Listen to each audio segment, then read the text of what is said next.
So, what is RadioAnalyzer anyway? Well, RadioAnalyzer revolutionizes music testing research, covering every single song you play. Which songs to play more, which ones less, and which songs have your listeners just had enough of. All based on real-time reactions from your listeners, not a hook played over a phone or the internet. We do market surveillance built exclusively for radio, not record companies.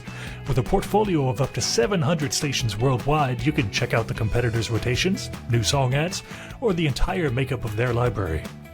Visualize your hourly clocks and the listening that goes along with it.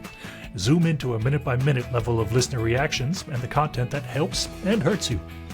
Check out your station health and audio performance KPIs. Monitor any day part, and identify over and underperforming elements of your programming. There's a lot more to see, and we're happy to show you. Stop by RadioAnalyzer.com or give us a call. We'd love to show you how to get the most out of the data already at your fingertips. Your own listeners. And joining us from RadioAnalyzer is Bill Delisle. Now, Bill's a self-proclaimed numbers ninja and client caretaker, juggling between fine-tuning algorithms and deep dives into data. He's fueled by a passion for aiding clients in creating captivating content. I love this. Born to two radio enthusiastic armed forces journalists, kind of like a real-life Good Morning Vietnam. Bill's deep-seated radio roots led him across Central Europe as a music, promotions, program director, and a research and program consultant. Bill, RadioAnalyzer provides such powerful insights into both the music we play and the talk content, plus it's a lot of fun. When you're chatting with your clients or even prospective clients, what are the current trends you're seeing? Simple. It boils down to one word or two letters, AI. A year ago, we still called it machine learning, but now it's AI. It seems whenever I visit a client, if the general manager isn't presenting something to do with AI to his board, he feels like he's not doing his job correctly. But, radio has so many strengths and so many things that we do right and so many people that we reach. Whenever one of these things comes along, like AI, it always is worth it, to take a step back and think, okay, this is great, but how can we do it to play to our strengths instead of chasing after the Spotifys or whoever else is out there? So, yes, AI and also data. In the meantime, lots of people have noticed that we have a ton of data at our fingertips. Every single streaming connection leaves tracks. And people have realized, wow, this is actually usable data if we know how to use it. I actually have a great example here for data-driven radio and for using data that you already have. And we have a client, which is a Christian radio station, and they do, as many of you do, yearly fundraisers. So every year they would experience losses in listening overall during this fundraising period. And so they said, hey, we've got this data, we've got this listener data where we can see how listeners tune in and tune out. Is there a way we can optimize these fundraisers that we're doing? And actually, there was a way that they could optimize what they were doing. We took a look and looked at which breaks performed extremely well and what the wording was, and which breaks didn't perform so well. And they all had a commonality to them. And all of the positive breaks always had this kind of a listener-centric facing idea of, you can help us make a positive difference. You can help us. You're going to have a huge impact, was one of the things that they said, or welcome to your chance to keep your favorite radio station on the air. And they connected it also with some charity and some fundraising as well. That was the good breaks. So fundraising done right. Fundraising done wrong also had a lot of commonalities. I think about half the breaks had one of these wonderful keywords in it: horrible, crisis, or will you be the one? We've got a problem. You step up to the plate and help us. This crisis has affected everyone. We're not immune. Listeners have stood up for us. Or this was actually one of the final breaks on the air that they had. They said, in these final moments, there's work to be done. There's an urgent funding gap. Really just putting the listener on the spot, saying you have to do something. Wasn't incredibly appealing to them, rather unsurprisingly. So they went back and they took all of these positive wordings and they changed all the breaks to have this more of a positive listener-centric view to it. And what that ended up doing, you can see here the average before the change of listening drop, which is always around 30-40%. And the average after the change, they have their losses just by changing the way they talked about fundraising, which is not only sounds incredibly simple, but also incredibly powerful. And the great thing about this is it's not, the biased opinion of somebody doing an air check or a high-paid consultant that says this is the way you do it. This is real listener reactions and how they react to the word that was spoken on the air.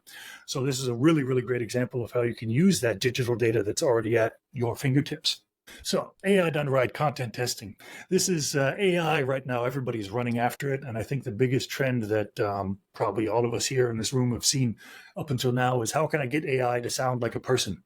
and either fill in more day parts than I used to have DJs, or maybe replace or help out or supplement the DJs that I have on the air. And while, okay, that's one way you can do it, we took a slightly different tack. And we decided that it'd be great to take these language models and take this AI and use it not to create new content that isn't a person, but to analyze the content that our people are making now and how to make it even better.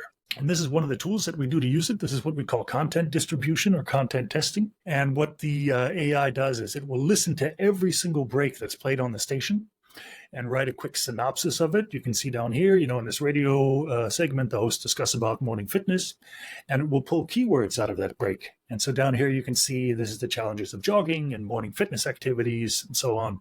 So you don't have to listen to the entire break to know what's going on there. It will also sort it into categories for you.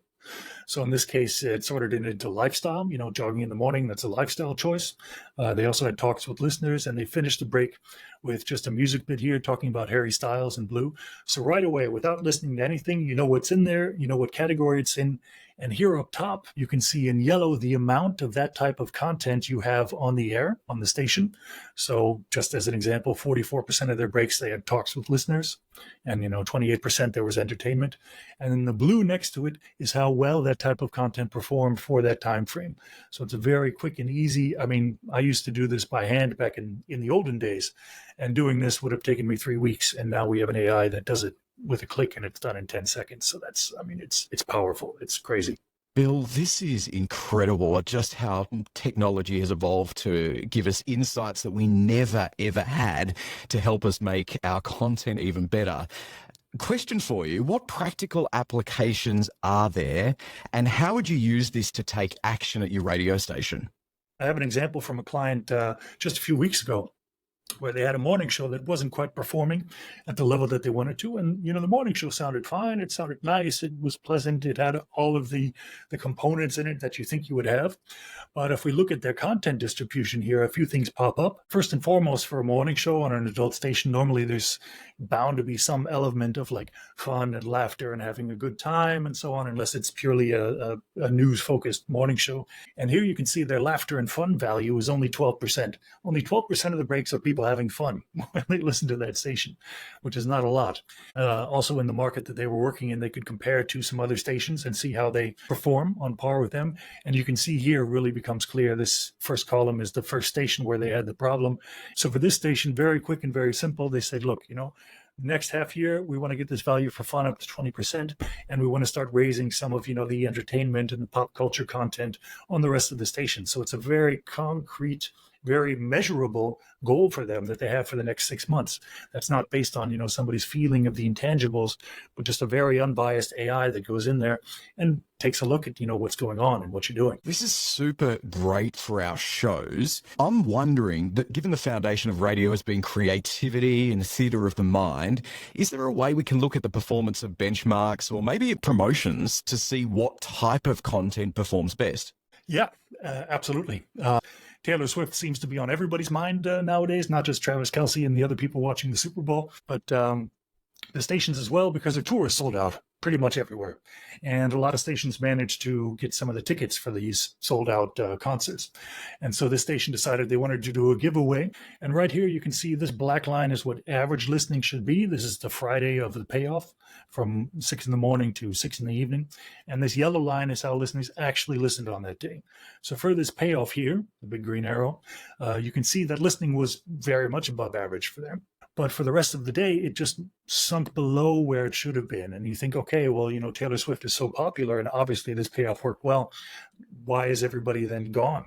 Well, the answer is actually quite simple. If you look at all of the breaks that had Taylor Swift in it, and that's as simple as typing the word Taylor into the keyword, you can see that it doesn't matter if it was during the day or in the morning or in noon or in the afternoon. They were talking too much about Taylor Swift. Yes, the tickets were attractive, but everybody that didn't want one of those tickets, it was just a Swiftie overload for them on the air. I love the innovation here, and I love this tool, and I love what you've created, Bill. Give us one action that we can take today for our radio stations to make us even better for tomorrow.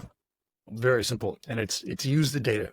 There's so much data nowadays in a digital and a connected world with different skills and smart speakers and everything you've got going on these stations right now that's primarily sales driven.